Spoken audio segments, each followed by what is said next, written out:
Good day, my dear students. For today's video, we're going to proceed with our next topic, which is the first topic of the second unit of this quarter, which is classifying and graphing function based on their equations. Okay, so for the learning competency, we're going to target both. First, you, my dear learners, should be able to classify functions based on their graphs and our equations to determine if they are linear, absolute value, quadratic, square root, or cube root. And also, you're able to sketch the graph of the following functions: the linear, the absolute value, quadratic, square root, or cube root with or without technology. Now, to understand function, let us first have this illustration, which is a kaping vendo. Now, my dear students, sa kaping vendo po, if we put 5 peso coin and press the button of the drink that we wanted to have, like for example, the latte, the milk, or chocolate, or coffee, then it will be processed by the machine, and afterwards, it will dispense a cup of the drink that you pressed. Okay, so here po, this is a visualization of a function because in this image, the input is the button that you press. Okay, now the process is what happens inside the machine once you make your selection. So in the process po, this holds the rule. And the rule po is that the machine follows a specific recipe. And in mathematics, this recipe is what we call the equation. For example, if we press the button for latte, so the process of the machine is that if we press the latte, it knows that the recipe for the latte is 1 part espresso plus 2 parts of steamed milk plus a foam. So in math, we can write it that the function of latte is equal to 1 espresso plus 2 milk. Now the output, my dear students, is the actual cup of coffee that comes out of the dispenser. Now, to be a function, the machine must be consistent. If we press the latte button, we must get a latte every single time. If the machine gives you a latte one time and a cup of hot water only on the next, then the machine is broken because it doesn't function well. Okay, so that is function, my dear students. Okay, so before we proceed with the actual or the formal definition of function, let us first have relation. Relation is what we call the set of ordered pairs. For example, we have here the set A. The set A, considering still the example that we have or the visualization that we have had, is if I press 1, it will give me coffee. Then the other time, I press 1 again, ang inilabas niya lang po hot water. Then, nung prinas ko naman si 3, hot water pa rin yung inilabas sa akin. When I pressed 4, milk yung inilabas. And when I pressed 4 again, hot water uli yung inilabas. So as you can see, any set of ordered pair, 1 to coffee, 1 to hot water, 3 to hot water, 4 to milk, 4 to hot water, basta po may set of ordered pair, it is a relation. However, we can say that a relation is a function if and only if for each element of x, it corresponds exactly to one element of y. For example, we have here the set B. Sa set B, every time I press 1, coffee yung nilalabas. Every time I press 2, mocha yung nilalabas. Every time I press 3, chocolate yung nilalabas. At 4, milk lagi yung nilalabas. So as you can see, every button correspond only to one specific mixture. Unlike sa relation, my dear students, kapag pinindot ko si 1, either coffee or hot water. So meaning to say, this is only a relation and not a function. Basta pong tatandaan kapag function, for every x, di ba po sa ating ordered pair, the first one is the x and the second one is the y. For every x, meron lang dapat na iisang y. Functions can be presented in 5 ways. First is the ordered pair, which holds the set notation. So for example, we have here the set. It is enclosed in a braces and meron po siyang mga parentheses which holds the ordered pair. So dito po, ano po yung requirement natin? Ang requirement lang po, no two ordered pairs can have the same first element with different second elements. Unlike po doon sa relation natin sa previous slide. The second one is mapping diagrams. Mapping diagrams is a visualization representation using two ovals which holds our set, and also it has arrows. So this shows exactly how each element in the first oval, which is our domain, corresponds to an element on our set B, which is our range. So for example, katulad din ng ordered pair, si 1 lagi siyang kay coffee, si 2 laging kay mocha, si 3 laging kay chocolate, si 4 laging kay milk. Also, we have the table of values. The table of values disorganizes the data into columns and rows para ma-identify natin kung sino si X, which is our domain, and sino po si f of X, or sometimes we write it as Y, which holds our range. Also, we have the algebraic expression. This is the most formal way to represent a function using a formula. Okay, yung initial niya po laging may f of x, which represents the function itself. Now also, we have the graphs. The graphs po provides a geometric representation of the function. Every point, which is an ordered pair on the curve, satisfies the function's equation. Now, on this video, my dear students, we're going to focus on the last two, the algebraic equations and the graphs. Okay, first po, let us tackle the graphs and equation of a function. Okay, first is the linear function. The linear function has a parent function of f of x is equal to x. So pag sinabi po nating parent function, this is the simplest form of a function in that family. Ibig sabihin po sa family ng linear function, ito po yung pinaka-simple. So yung iba po, halimbawa po ito, nadagdagan na ng 2, meron ng y-intercept. So yun po, nagde-determine na siya ngayon na meron na siyang transformations na naganap kay parent function. Either may mga shiftings na, may stretches, or may reflection. So ito po, ito yung simplest. And usually po, ang ginagamit natin is the slope-intercept form, which has the equation of f of x is equal to mx plus b. The m is the slope while the b is the y-intercept. Okay, so for example, we have here f of x is equal to 2x plus 2, meaning to say po, our slope here is 2 and the y-intercept natin is also 2. Okay, so ano po yung mga salient characteristic ni linear function? First is that its highest power is 1, meaning to say po sa x natin, wala po tayong makikitang exponent sa kanya. So there are no exponents, no roots, or absolute value bars attached to the variable. And ano po yung itsura ng graph natin? It is just a straight line. Okay, so ngayon po, ano naman si absolute value function? Absolute value function has this type of graph para po siyang pa-V-shape. And this is its parent function. F of x is equal to the absolute value of x. Now, for the equation of the absolute value function, ang ginagamit po natin is the standard form. F of x is equal to a multiplied by the absolute value of x minus h plus the k. So, for example, we have here the f of x is equal to the absolute value of x minus 2 plus 1. Okay, salient characteristic, the variable x is inside the vertical bars. The graph of the absolute value function is in V shape. Okay, paano naman po si quadratic function? Si quadratic function po ay meron pong parent function na f of x is equal to x squared. So, the standard form of the quadratic function is f of x is equal to ax squared plus bx plus c. For example, we have x squared plus 2x plus 1. So, this is a quadratic function. So, salient characteristics sa equation, the highest power of x is 2. So, makikita natin dito x squared. Unlike po kay linear function, x lang po siya. So, also, the graph po is U-shaped. And in mathematics, we call it a parabola. Okay, how about the square root function? The square root function has a parent function of f of x is equal to the square root of x. So the standard form of the square root function is f of x is equal to a multiplied by the square root of x minus h plus k.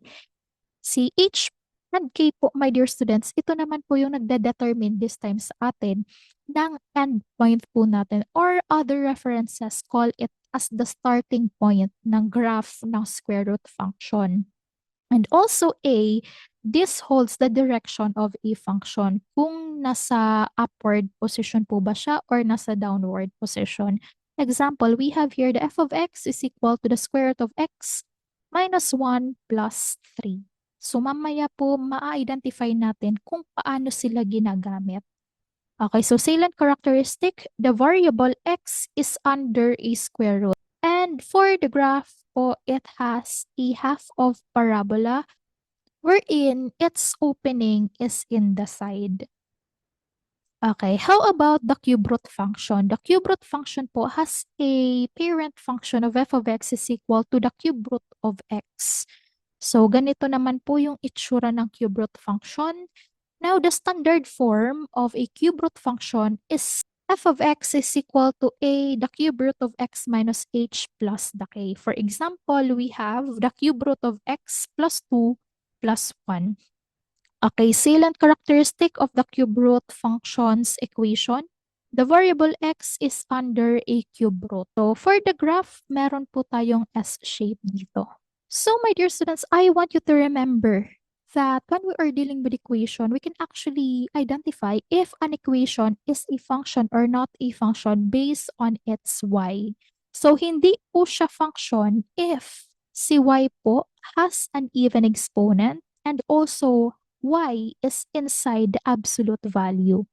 So now, my dear students, in order for us to test if we can identify if the following is a function or not a function, we have the following equations. Okay, first, f of x is equal to x squared plus 5. Is it a function or not a function? So here po, si x squared, we know that si x yung naka-even, yung exponent.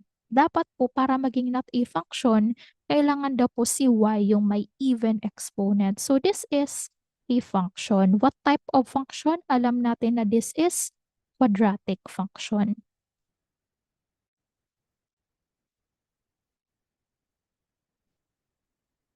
Okay, how about x squared plus y squared is equal to 25? So as you can see, y squared, sabi dito po, y has an even exponent, not a function. So meaning to say this is not a function. So bakit po? Ito po, my dear students, ito po ay equation ng circle. And circle po is a special curve. So f of x is equal to the absolute value of x minus 2. So dito po, my dear students, si x yung nakalagay sa absolute value po natin. This is a function. And this is what kind of function po? This is an absolute value function. How about this one? X plus 3 minus the absolute value of y. Okay, tandaan po, y is inside absolute value, meaning to say po, not a function po siya. So, since meron po tayong absolute value kay y, this is not a function. Okay, how about this one? F of x is equal to x cubed. So, still, this is a function. This is a cubic function. Cubic function. Okay, how about we have here x is equal to 10. Is this a function or not a function? Now, my dear students, this is not a function.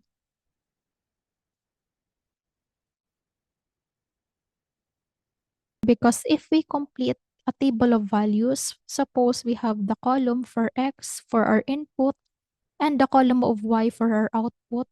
Okay, so pag in-input po natin 10, ang pwede niya pong ilabas is 3.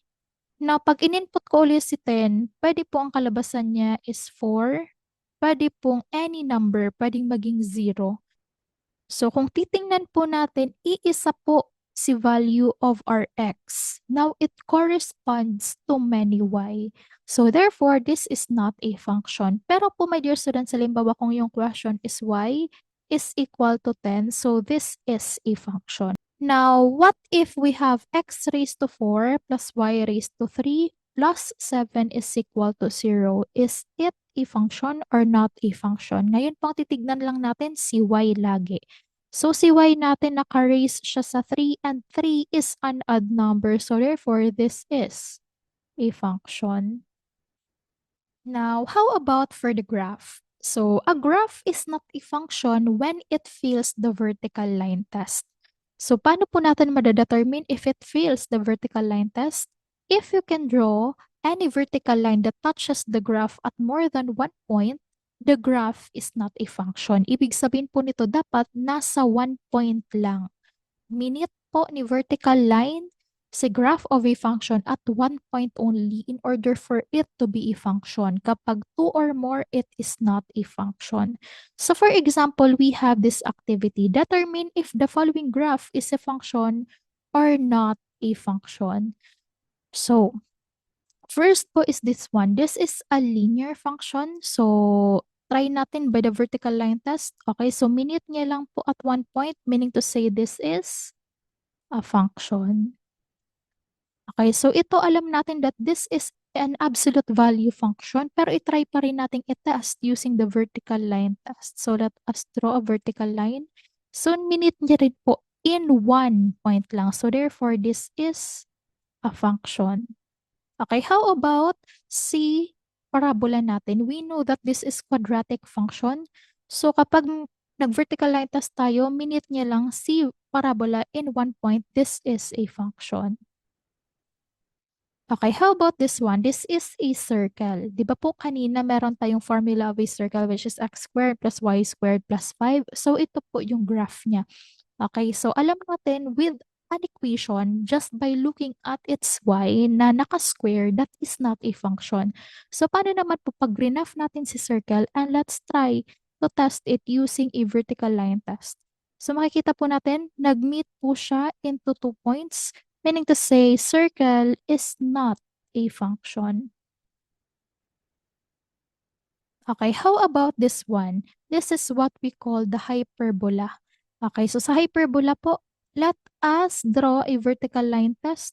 So kung makikita po natin, it also meet the graph into 2 points, meaning to say this is not a function. Okay, are there still questions, clarifications? So if there are questions, please don't hesitate to comment down below. Now, let us proceed with graphing a function. So for example, we have here graph the function f of x is equal to 5. Okay, so by looking at the equation, ano po siyang klaseng function? So this is a linear function. So in linear function po, the highest exponent of the variable x is 1. So we know that this is a linear function. So to graph this, we need to use the following steps. First is to identify the slope and the y-intercept. Okay, so first po, if we have f of x is equal to x plus 5, f of x is equal to mx plus b, wherein the m is the slope and the b is the y-intercept. Okay, so in this problem, what is the m? So ang m po natin is 1. And ano po yung b natin or the y-intercept natin? Y-intercept natin is the 5. Positive 5. Rise over run natin sa m, m also is equal to 1 over 1. Bakit po? 1 divided by 1 is just 1. So meaning to say po, rise tayo ng isa, run tayo ng isa to the right. Okay, so now sketch the graph. Start tayo lagi kay y-intercept. So y-intercept is 5. If this is 4, this is 6, yung in-between natin. So this is the in-between, this is the 5. Okay, so rise tayo ng isa, run tayo ng isa. So rise ng isa, run ng isa. So meaning to say this is our next point. And that is 1, 6. Then again, rise tayo ng isa, then run tayo ng isa. So dito siya. So let us identify. So yung x natin is 2 na and our y is 7. So this is 2, 7. So, kuha pa tayo ng isa, rise tayo ng isa, then run tayo ng isa. So, we have this one. So, this is naman 3, 8. Okay, so now let us create a line.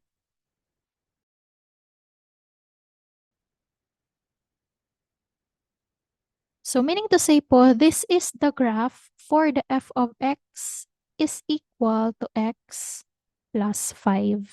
Now what if we have this function f of x is equal to negative 2 plus 3? Okay, first let us identify the slope and the y-intercept. So for the slope, we have negative 2. Yung rise over run version niya, that is equal to negative 2 over 1. Bakit po negative 2 over 1? Because negative 2 divided by 1, that is 2. So this is the rise and this is the run.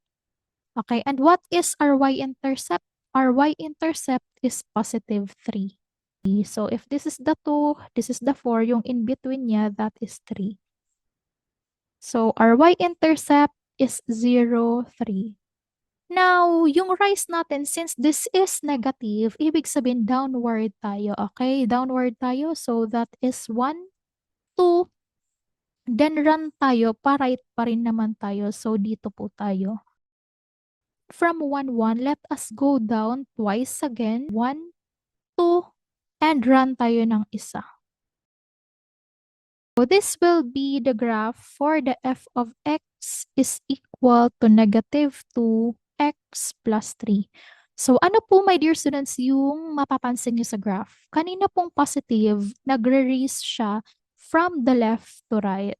So pero kapag negative po ang slope ng isang linear function, it will rise from the right to left. How about this problem? We have the f of x is equal to 1 over 2x plus 1. Now, I want you to pause this video and please try to graph this on your own. Intercept. So, si slope natin is given by 1 half and si y-intercept natin is given by positive 1. Meaning to say po, si y-intercept natin, that is 0, 1.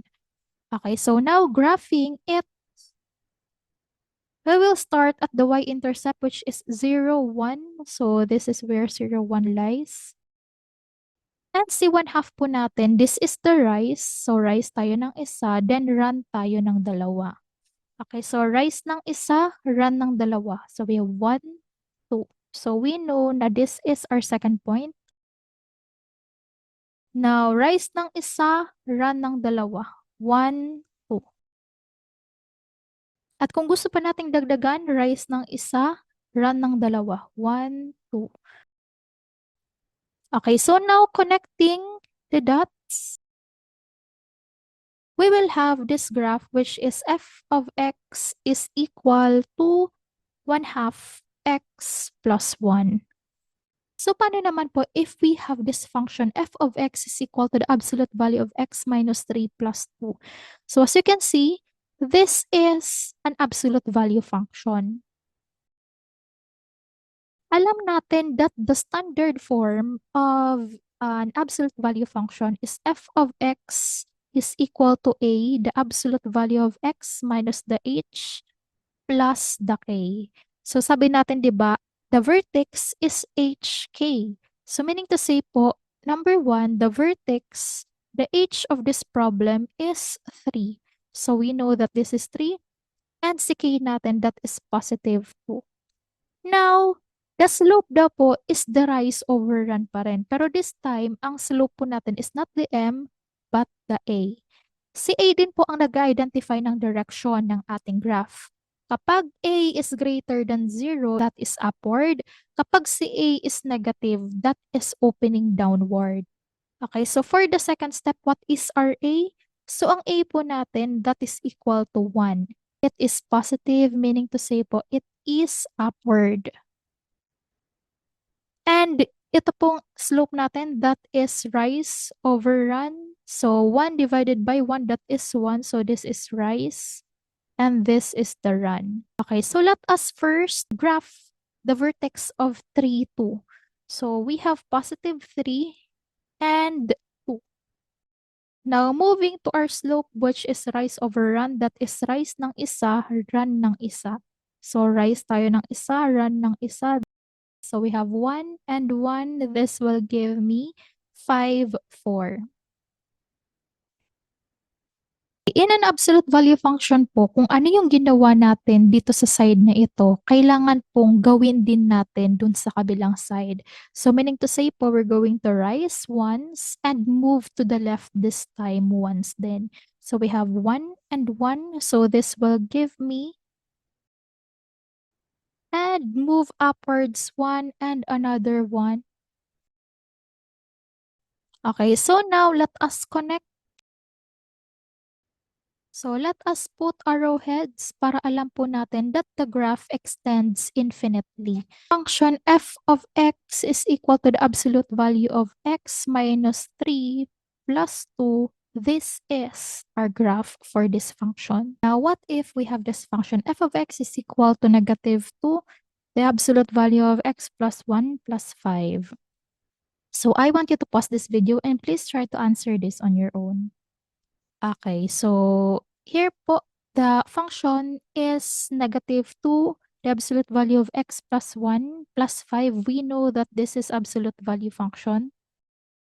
Now, following our standard form of f of x is equal to a, the absolute value of h minus x plus k, wherein the vertex is hk. So for our first step, we have the vertex of hk. So if this is x plus 1, we know that we have negative 2, x minus negative 1, absolute value plus 5. Why? Because negative times negative, that is positive. So we know that RH is negative 1 and RK is positive 5.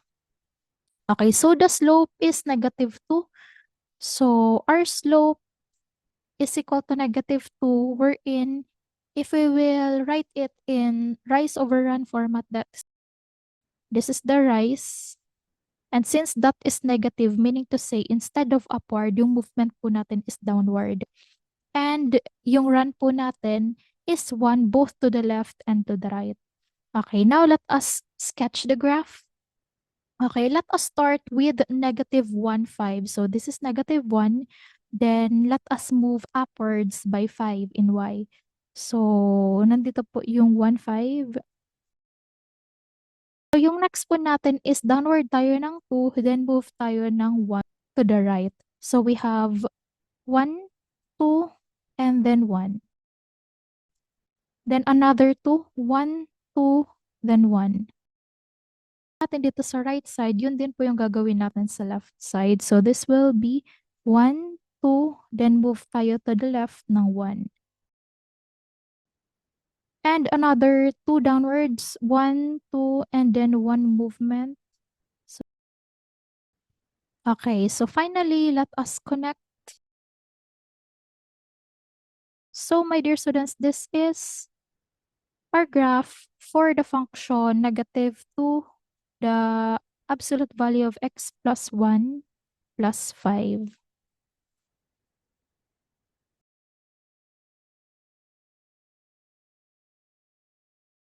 So that's it for today, my dear students. If you still have questions, please don't hesitate to comment down below. If you find this video helpful, please like and subscribe to my YouTube channel. So I'll see you in my next video. Goodbye po!